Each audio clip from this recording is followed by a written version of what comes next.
Hello everyone, I'm Mamata librarian. Welcome back to our channel. ఈ వీడియోలో మనము national means come merit scholarship ఎలా apply చేయాలి, వాటికి కావాల్సిన విద్యా అర్హతలు ఏంటి, అలాగే కంప్లీట్ అప్లికేషన్ డీటెయిల్స్ అనేది ఈ వీడియోలో మీకు ప్రొవైడ్ చేస్తున్నానండి. సో వీడియోలోకి వెళ్లే ముందు ఫస్ట్ టైం మన ఛానల్ ఎవరైనా చూస్తున్నట్టయితే ప్లీజ్ సబ్స్క్రైబ్ చేసుకొని సపోర్ట్ చేయండి. సో అలాగే వీడియో నచ్చినట్లయితే ఒక లైక్ చేయడం మర్చిపోకండి. వీడియో మాత్రం ఎక్కడ స్కిప్ చేయకుండా కంటిన్యూగా చూడండి, అప్పుడైతే మీకు కంప్లీట్ అప్లికేషన్ డీటెయిల్స్ అనేది అర్థమవుతుంది అనమాట. సో అప్లికేషన్ స్టార్ట్ చేసే ముందు అసలు ఈ స్కాలర్షిప్కి ఎవరు ఎలిజిబుల్, వీటికి అమౌంట్ ఎంత వస్తుంది అనేది క్లారిటీగా మనం తెలుసుకుందామండి. The national means come merit scholarship అంటే మనకు గవర్నమెంట్ ప్రొవైడ్ చేస్తున్నటువంటి స్కాలర్షిప్ అండి. ఇది మనకి ఎవ్రీ ఇయర్ 12,000 రూపీస్ అనేది ప్రొవైడ్ చేయడం జరుగుతుంది. సో స్టూడెంట్ ఎవరైతే ఉన్నారో వాళ్ళకి 9th క్లాస్ నుండి మనకు 12th క్లాస్ వరకు అయితే ఈ స్కాలర్షిప్ ప్రొవైడ్ చేయడం జరుగుతుంది అనమాట. సో ఎవ్రీ ఇయర్ 12,000 మనకు స్కాలర్షిప్ అయితే రావడం ఉంటుందండి. అంటే పర్ మంత్ 1,000 రూపీస్ అయితే ప్రొవైడ్ చేస్తున్నారు అనమాట. మనకు కంప్లీట్ యాన్యువల్ స్కాలర్షిప్ అయితే మనకు మన అకౌంట్లోకి అయితే అంటే స్టూడెంట్ అకౌంట్లోకి అయితే వస్తుందండి. సో ఓకేనా. సో దీనికి మనకి ఎలిజిబిలిటీ చూసినట్టయితే స్టూడెంట్ ఎవరైతే ఉన్నారో వారు 8th క్లాస్ స్టూడెంట్స్ లో మనకు 8th క్లాస్లో ఉన్నప్పుడు వారు ఎగ్జామ్ రాయవలసి ఉంటుందండి. సో అలాగే 8th క్లాస్లో విత్ అట్లీస్ట్ 55 మార్క్స్ కలిగి ఉండాలి. అలాగే 7th 50 మార్క్స్ కలిగి ఉండాలన్నమాట 7th క్లాస్లో. ఫర్ వీరు SC ST వారై ఉండాలన్నమాట. ఓకేనా. సో 9th నుండి వీళ్ళకి ఈ స్కాలర్షిప్ అనేది అప్లికేబుల్ అవుతుంది అనమాట. సో 8th క్లాస్ స్టూడెంట్స్ ఉన్నప్పుడే మీరు ఈ స్కాలర్షిప్కి అప్లై చేసుకోవాలి. వీళ్ళైతే మనకి మెన్షన్ చేయడం జరిగిందనమాట. సో అలాగే ఇన్కమ్ లిమిట్ చూసినట్టయితే ద టోటల్ యాన్యువల్ ఇన్కమ్ మనకి 3 lakhs లోపు అయితే ఉండాలన్నమాట. సో ఫ్యామిలీ ఇన్కమ్ అయితే మనకి 3 lakhs లోపు అయితే ఉండాలని ఇక్కడ మెన్షన్ చేయడం జరిగిందండి. సో నేను కంప్లీట్ అప్లికేషన్ డీటెయిల్స్ అయితే ఇందులో మీకు ప్రొవైడ్ చేస్తున్నానండి. సో వీడియో ఎండ్ వరకు అయితే కంపల్సరీగా చూడండి. అయితే అసలు ఈ స్కాలర్షిప్కి ఎవరు ఎలిజిబుల్ అని చూసినట్టయితే స్టూడెంట్స్ ఓన్లీ గవర్నమెంట్ స్కూళ్ళలో మాత్రమే చదువుతున్న వారైతేనే దీని స్కాలర్షిప్కి ఎలిజిబుల్ అన్నమాట. సో అలాగే కేంద్రీయ విద్యాలయ అండ్ నవోదయ విద్యాలయాలు చదివే పిల్లలు ఈ స్కాలర్షిప్ కి ఎలిజిబుల్ కాదని మనకు మెన్షన్ చేయడం జరిగిందనండి. సో ఓన్లీ గవర్నమెంట్ స్కూల్ పిల్లలు మాత్రమే ఈ స్కాలర్షిప్ కి NMMS స్కాలర్షిప్ కి మాత్రం ఎలిజిబుల్ అనమాట.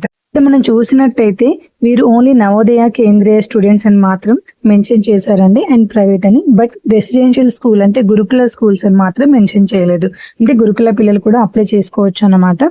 సో అలాగే గవర్నమెంట్ స్కూల్ అండ్ మనకి రెసిడెన్షియల్ అయితే మెన్షన్ చేయలేదు కాబట్టి మరి గురుకుల వాళ్ళు కూడా అప్లై చేసుకోవచ్చు. ఓకేనా.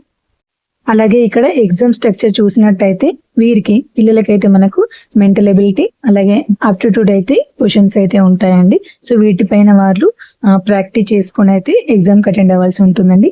ఈ మెరిట్ బేస్ అయితే వారిని షార్ట్ లిస్ట్ చేయడం జరుగుతుంది. వారికైతే స్కాలర్షిప్ ప్రొవైడ్ చేయడం జరుగుతుంది. వన్స్ ఒకసారి స్కాలర్షిప్ కి వాళ్ళు సెలెక్ట్ అయితే 4 years వరకు ఈ స్కాలర్షిప్ అయితే వాళ్ళకి రావడం ఉంటుందండి. సో ఇప్పుడు 9th క్లాస్లో వాళ్ళకి స్కాలర్షిప్ కు సెలెక్ట్ అయ్యారనుకోండి, నెక్స్ట్ వాళ్ళు 10th కి వెళ్ళాక దాన్ని రెన్యువల్ చేసుకోవాల్సి ఉంటుంది అనమాట. సో వన్స్ ఒకసారి ఎగ్జామ్ రాస్తే ఈ స్కాలర్షిప్ వారికి 4 years మనకు వస్తుంది అనమాట స్కాలర్షిప్. అలాగే ఇక్కడ మనకు 90 క్వశ్చన్స్ అయితే మెన్షన్ చేయడం జరిగిందండి. సో మెంటల్ ఎబిలిటీ అలాగే ఆప్టిట్యూడ్ క్వశ్చన్స్ 90 క్వశ్చన్స్ అయితే ఉండడం జరుగుతుంది అనమాట. ఓకేనా. నేను ఇక్కడైతే ముందే చెప్తున్నానండి, ఇదంతా కూడా మనం ఓన్లీ రిజిస్ట్రేషన్ ప్రాసెస్ కంప్లీట్ చేస్తామన్నమాట. ఆఫ్టర్ రిజిస్ట్రేషన్ తర్వాత ప్రతి స్టూడెంట్కి ఒక ఫామ్ అనేది డౌన్లోడ్ అవుతుందన్నమాట. ఆ ఫామ్ని మనము మన స్కూల్ హెడ్ మాస్టర్కి అయితే ఇవ్వవలసి ఉంటుంది. వారు ఫిల్ చేసి దానిపైన సైన్ అండ్ స్టాంప్ చేశాక సో దాన్ని వారు DO వరకు అయితే సబ్మిట్ చేయవలసి ఉంటుందన్నమాట. ఆ తర్వాత సో వారు షార్ట్ లిస్ట్ చేసి మన స్టూడెంట్ దీనికి ఎలిజిబుల్ ఉన్నారో లేదో చెక్ చేసి గవర్నమెంట్ అయితే షార్ట్ లిస్ట్ క్యాండిడేట్స్ని అయితే మళ్ళీ అనౌన్స్ చేశాకే ఎగ్జామ్ కండక్ట్ చేయడం జరుగుతుంది. ఎగ్జామ్లో సెలెక్ట్ అయిన స్టూడెంట్స్కి ఈ స్కాలర్షిప్కి అయితే ఎలిజిబిలిటీ వస్తుందన్నమాట. ఓకేనా. ఇది నేను చూపెడుతున్నటువంటి మెయిన్ వెబ్సైట్ అండి. ఇక్కడ NSP main national scholarship portal website అనమాట. సో ఇందులో మనము లాగిన్, రిజిస్ట్రేషన్, చేంజ్ మొబైల్ ఉన్నాయి కదా, సో CSE ఇవన్నీ 1 by 1 ఎలా చేసుకోవాలో నేను అయితే ఇక్కడ చూపెడతాను. ఫస్ట్ ఇక్కడ మనం చూసినట్టయితే రిజిస్ట్రేషన్ అనమాట. సో ఫస్ట్ ఎవరైనా కూడా రిజిస్ట్రేషన్ చేసుకోవాల్సి ఉంటుంది వారి మొబైల్ నెంబర్తో. సో ఇక్కడ మనం guide lines, registration mobile number, KYC అలాగే కంప్లీట్ డీటెయిల్స్ ఏందో కూడా మనం చూద్దాం అన్నమాట. సో ఇక్కడ మనం ఒకసారి గైడ్ లైన్స్ చూసినట్టయితే ఇక్కడ one time registration guide lines scholarship posted అని మనకి ఇక్కడ మెన్షన్ చేయడం జరిగిందండి. సో ఇక్కడ దీని మీనింగ్ ఏంటంటే మ్యాండేటరీ రిక్వైర్మెంట్స్, అసలు రిక్వైర్మెంట్స్ ఏంటి అని ఇక్కడ మనం మెన్షన్ చేయడం జరిగింది అనమాట. సో ఎసెన్షియల్ రిక్వైర్మెంట్స్ ఏంటి, యాక్టివ్ మొబైల్ నెంబర్ ఇవ్వడం ఉంటుందన్నమాట, నో పేమెంట్. సో ఈ టోటల్ గా ఏంటంటే మనకి ఏదైతే రిజిస్ట్రేషన్ లో ఆధార్ నెంబర్ అయితే మెయిన్ గా ఇవ్వాల్సి ఉంటుందండి. Student Aadhaar number, mobile number అనమాట. మన మొబైల్ నెంబర్ తోటి రిజిస్ట్రేషన్ అవ్వాల్సి ఉంటుంది కదా. మనం ఇచ్చే ఆధార్ నెంబర్ అనేది సో మనం ఈకేవైసీ చేసుకుంటాం కదండి.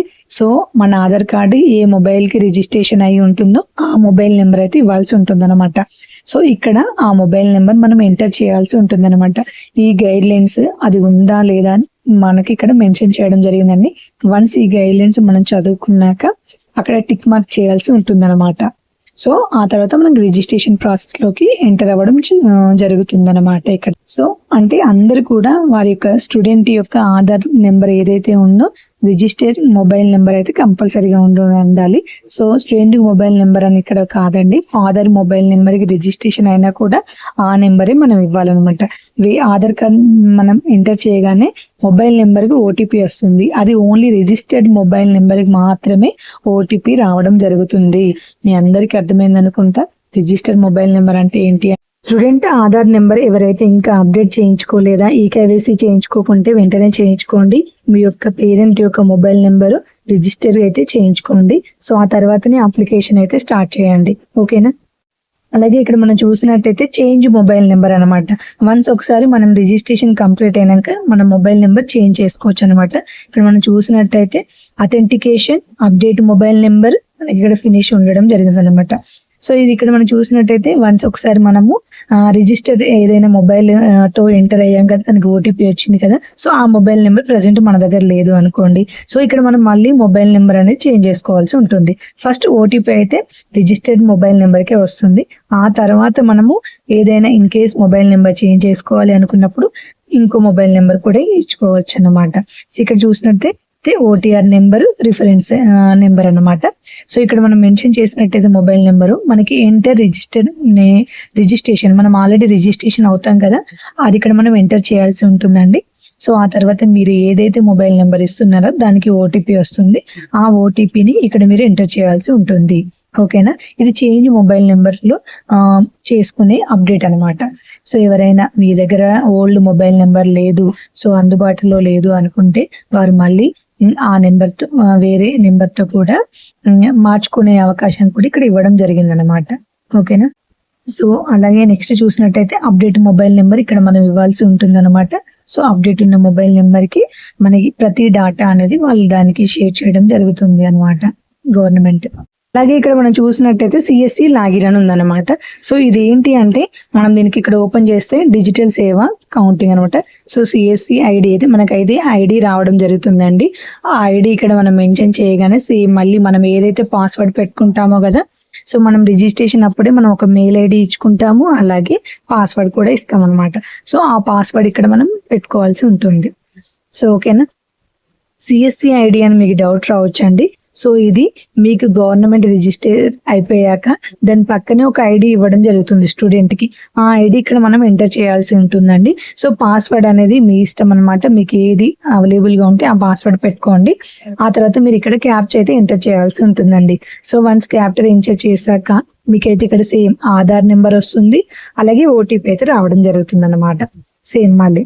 సో వన్స్ ఈ ఓటీపీ మీకు ఆధార్ నెంబర్ అంటే మీ రిజిస్టర్డ్ మొబైల్ ఏదైతే కాకుండా ఇద్దరు మొబైల్ నెంబర్ ఇచ్చాం కదా అండి, ఆ నెంబర్ ఇక్కడ ఎంటర్ చేసినట్టయితే మళ్ళీ మీకు ఓటీపీ వస్తుంది. ఆ ఓటీపీని ఎంటర్ చేసినట్టయితే రిజిస్ట్రేషన్ అనేది అప్డేట్ అవ్వడం జరుగుతుంది అన్నమాట. సో కంప్లీట్ రిజిస్ట్రేషన్ ప్రాసెస్ అంటే ఇదండి. అప్పుడు మీకు స్టూడెంట్ యొక్క ఫామ్ అనేది డౌన్లోడ్ అవుతుంది అనమాట. ఆ డౌన్లోడ్ ఫామ్ని మీరు స్కూల్ హెచ్ఎం దగ్గరికి అయితే తీసుకెళ్లాల్సి ఉంటుంది అనమాట, ఓకేనా. ఐ హోప్ ఈ వీడియో మీ అందరికీ అర్థమైందని అనుకుంటున్నాను. ఇంకేమైనా డౌట్స్ ఉంటే నా కామెంట్లో మెన్షన్ చేయండి, నేను తప్పకుండా మీకు రిప్లై ఇవ్వడం జరుగుతుంది. ఐ హోప్ ఈ వీడియో మీ అందరికి యూస్ఫుల్ అయిందని అనుకుంటున్నాను. వీడియో నచ్చినట్లయితే please like and share. Don't forget subscribe to our channel. Thank you. మరొక నోటిఫికేషన్తో మళ్ళీ కలుద్దాం.